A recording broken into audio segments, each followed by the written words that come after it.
All right, I'm here back at the office, the University of Deusto. I'm going to do another questions and answer session. Feel free to ask me whatever you want to, and I'll answer them in the next video. I don't do this live because I'm just a little bit of a caveman when it comes to technical issues, and I don't know how to organize it to do it live. Anyway, especially if I'm doing it with Twitter and YouTube at the same time. Okay, let's see. What are the most effective ways to improve pronunciation? Um, it's pretty simple. The thing with pronunciation is that you need to, first of all, listen a lot. This is a mistake a lot of people make, especially with languages that aren't English, but also with English. People have terrible pronunciation in many places, uh, especially here. Um, it's very simple. You have to listen a lot, and more importantly, you have to actually listen. Pay attention to detail. Yeah, not just casually listen, but you listen deliberately. That's why watching shows and things like that, it helps, but mostly you should listen to a lot of podcasts and do deliberate practice with listening and repeating. Yeah, take a list of sentences, listen, repeat, paying attention to details, small details. Try to sound, even take the same sentence and listen and repeat the same sentence 5, 10 times until you think you sound exactly like it, and then do it with the next sentence. This is how you improve your pronunciation. I've done a lot of this. I don't do it lately, but I did. I used to do a lot of this when I got my C2 certificate, my Cambridge Proficiency English exam. I did infinite amounts of reps of listening and repeating for pronunciation, and it really worked. I used to sound way worse in English. Now it's my pronunciation is better. I've got my days, depending if I've been learning other languages, and especially if I've been speaking other languages a lot. My accent tends to sound more like those languages that I've been speaking. But yeah, it sounds way better than before, before I had done all those exercises. So lots of listening and repeating, and then obviously lots of listening to native speakers. Um, AI tools. AI tool. Yeah, I mean, ChatGPT can be useful for some things, but it's a tool. AI, never fall in love with tools. Tools are there to complete one task. And AI, people just want to use it. It's a new toy, and they want to use it for everything and fix everything with it. AI wants all of the shortcomings you have. AI won't fix them. AI can be a useful tool for some things, but for the most part, apart from generating ideas, you can generate ideas for language islands, you can do things like that, but you have to do the work. You have to write your own stuff, you have to practice speaking. It will not make you speak better. AI won't make you, it will not make you thinner, it won't make you more successful. And it will not make you understand and speak the language better. You can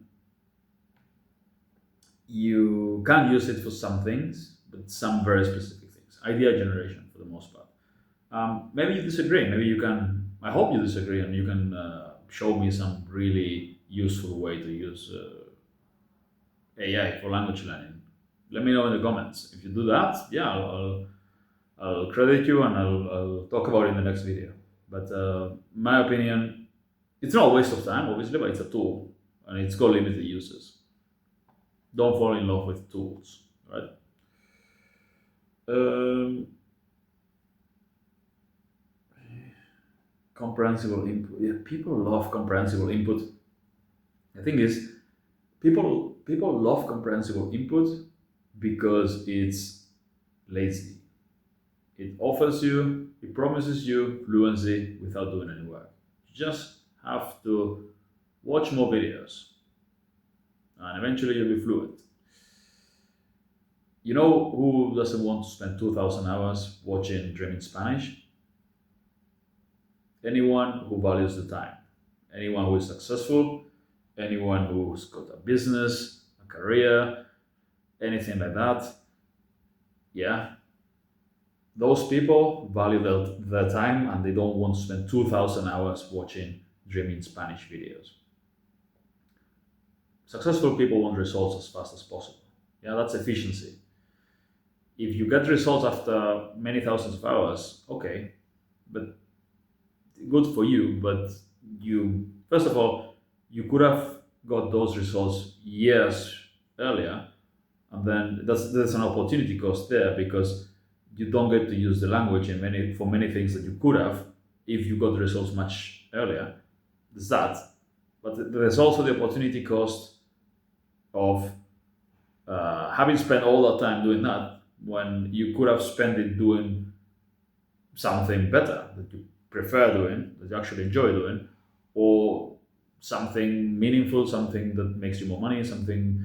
Yeah, there's an opportunity cost to everything. Yeah, so like there's an opportunity cost to not having the results sooner.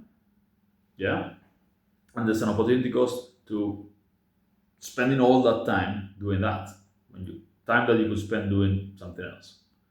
So again, comprehensible input. It's useful to review what you've already learned, but as the main method for learning, it's a waste of time. Especially because, and this is my next point. This is something about, yeah, vocabulary. The thing is, um, well, you learn the first 500, 1,000 sentences, words. Sorry, I keep thinking in sentences because when I learn languages, I mostly think in sentences. Let's say you've learned the 500 most common words, 1,000 most common words in a language. You've learned them with input pretty easily, pretty fast, because they're common, so they keep showing up often. So you keep seeing them in context, and you soon remember them, all or most of them at least. The problem is after that, because this is the Pareto principle. The first couple thousand words at maximum, less than that, I would say. First 500 to 1,000 words are very common. You keep seeing them over and over again. So easy to learn in context. After that, frequency drops drastically. Yeah, it's like that. So it's frequencies here and then does that. And so the rest of the vocab that you need to learn in order to understand and speak the language well, you need to drastically increase the amount of input you're doing per 100 words because they show up much less frequently. So you need to do way more input in order to see those words enough times to remember them. So input's good for reviewing what you've already learned, but if you want to learn vocabulary fast, a lot, you need associations. Otherwise, input alone is going to be extremely slow. Again, if you have nothing better to do with your time, go ahead. But if and input's good, yeah, especially if you're listening, yeah, obviously you're learning grammar and context, and you're reviewing the vocab, and you're working on your listening comprehension and your pronunciation. But it's very, very slow. So you need to use it as one of the tools, not the main thing. You need to associate vocabulary, otherwise it's going to take forever for you to learn the language. And the other problem with input is that it doesn't improve your speaking. No amount of watching videos will make you speak fluently. If you want to get good at speaking, you need to practice speaking. Yeah? Listening, repeating, language islands, active recall, translation, things like that. So input, good, but it's not the solution to everything. And it's very slow. What else? What families? Yeah, so what families, this is an important concept. when we say you need to know 10,000 words to become fluent, it doesn't mean that you need to memorize 10,000 words with associations, in most languages at least. Because the thing with words is that when you start learning a foreign language, most likely there'll be lots of cognates. Cognates are words that sound acceptable is aceptable in Spanish. Aceptar is to accept. Those you don't need to associate. This there are three types of uh, two or three types of data, right? There's raw pure data, which is just fact. You need to memorize it. There's no logic behind it. It's just uh, this it's the way it is. Like, how do you say dog in Russian? It's you can't argue with it. It's the way it is. Then there's logical data.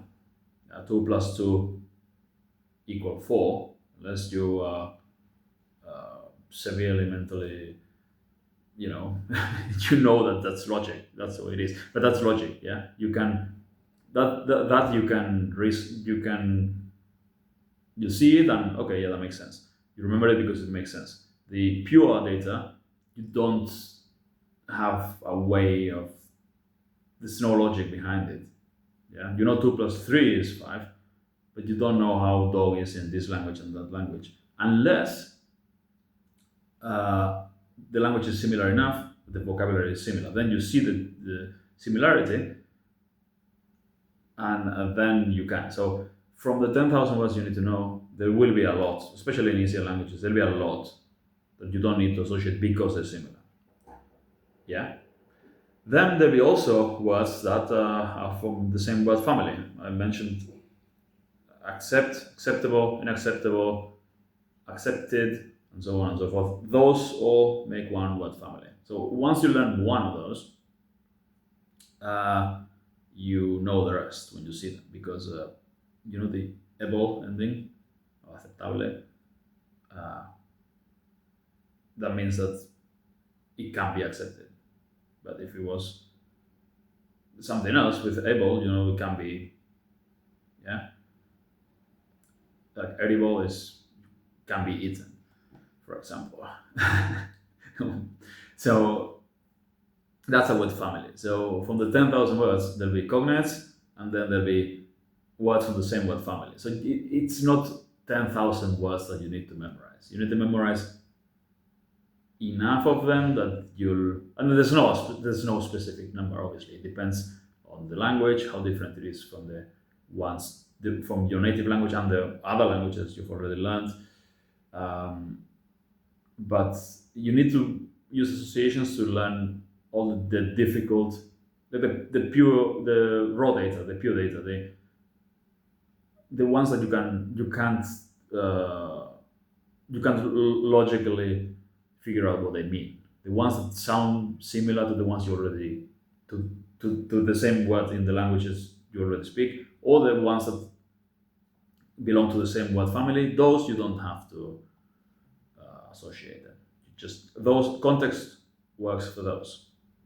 So associations help to like a way to make learning with input much faster and easier. Basically, you shouldn't just learn with associations. You don't memorize 10,000 words and speak the language.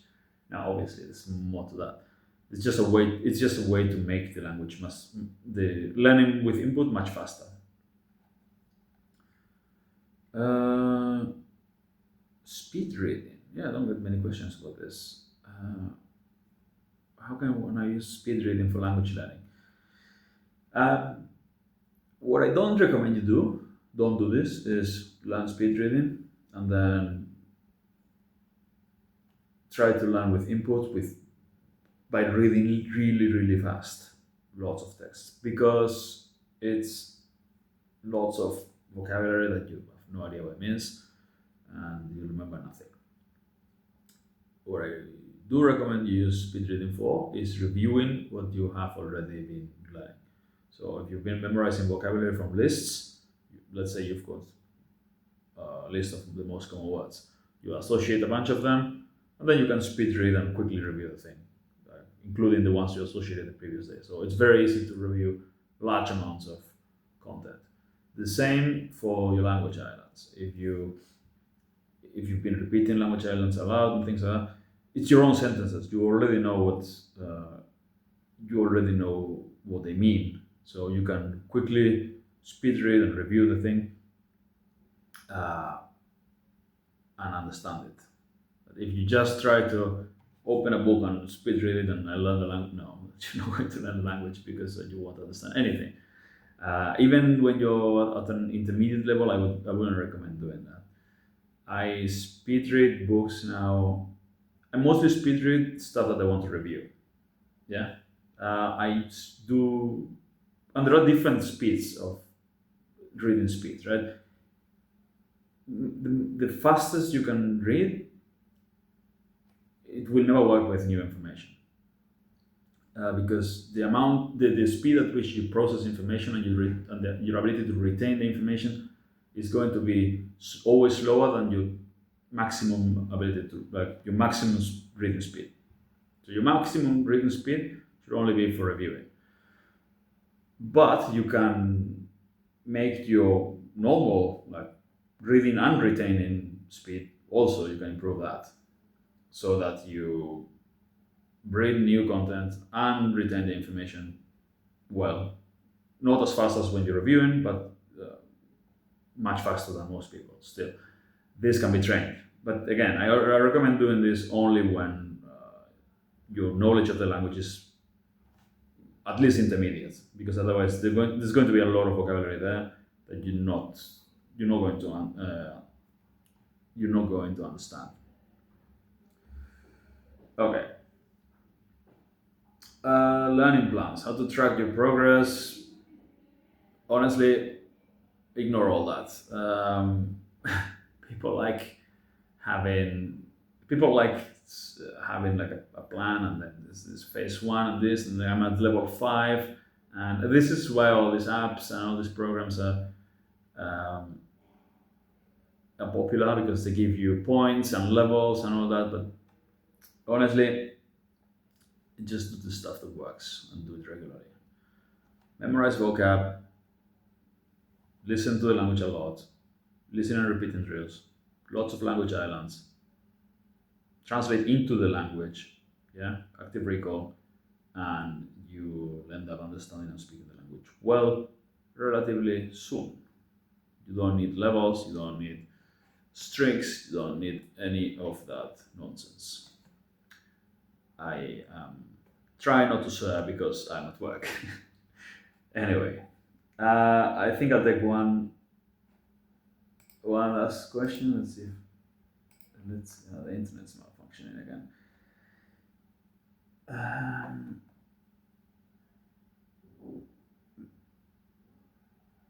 How to improve your writing? Yeah, I already answered that. Just use the translator.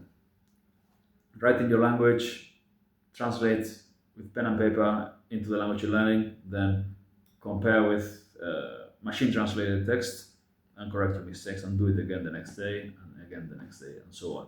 Apart from that, take some writing course in your language or in English, and then use the same principles, apply the same principles, because it's different. Okay, first of all, what's writing well, right? It's one thing to you produce text in the language that's grammatically correct and sounds like a native speaker would speak, and use the aren't that many spelling mistakes, and or there aren't any spelling mistakes, let's say. That's well written in a foreign language, but that doesn't mean it's good writing in terms of what are you writing. Is this a sales letter? Is this a landing page? Is this a book? Is this an article? Because depending on what the goal is, what the format is, there are ways to. There's a specific way. There are more than one.